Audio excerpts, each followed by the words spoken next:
If the third season of Reacher stays true to the books, there's a crucial sequence that will address a recurring criticism of the protagonist. It was a long time before the hulking Avenger made his live-action debut, despite the fact that Lee Child's Jack Reacher novels were bestsellers for nearly 20 years. Even in those two films, Tom Cruise was not the best choice to play Jack Reacher because, although he had the right attitude, he lacked the physical attributes.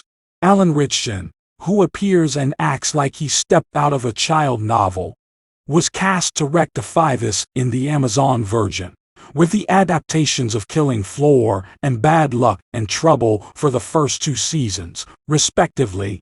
Amazon Streaming's Reacher has been a huge hit with viewers. Critics were more complimentary of the first season, and viewers were disappointed by the second because they didn't get to see Willa Fitzgerald's Roscoe and Malcolm Goodwin's Finley.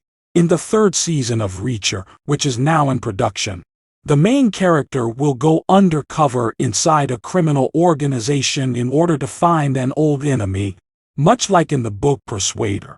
In the book's latter chapters, Reacher and Polly engage in a brutal brawl, with Reacher always coming out on the losing end of the argument. Polly, the nasty and steroid-abusing bodyguard, is quite the villain in Persuader. Jack has to keep from giving Polly the finger while he completes his mission, and fights off the overwhelming need to shoot him because of the immediate animosity between Reacher and Polly.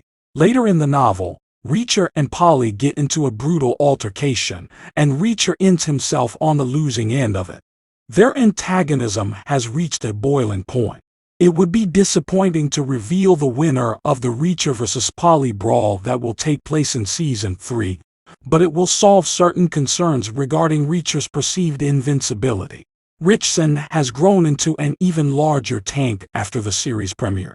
Because of this, Reacher is no longer a threat in fights, as he easily dispatches any aggressors who are foolish enough to try to harm him. Even Reacher's last confrontation with Robert Patrick's antagonist in the second season finale felt utterly uninspired, highlighting this point. Despite the fact that the hero always manages to come out on top in action flicks, a common complaint is that there is never any real danger or stakes in the fights. Because this is the first time Ritchson's character appears like he could die in Reacher, despite his best efforts to fight back. The major battle in Season 3 will be stunning.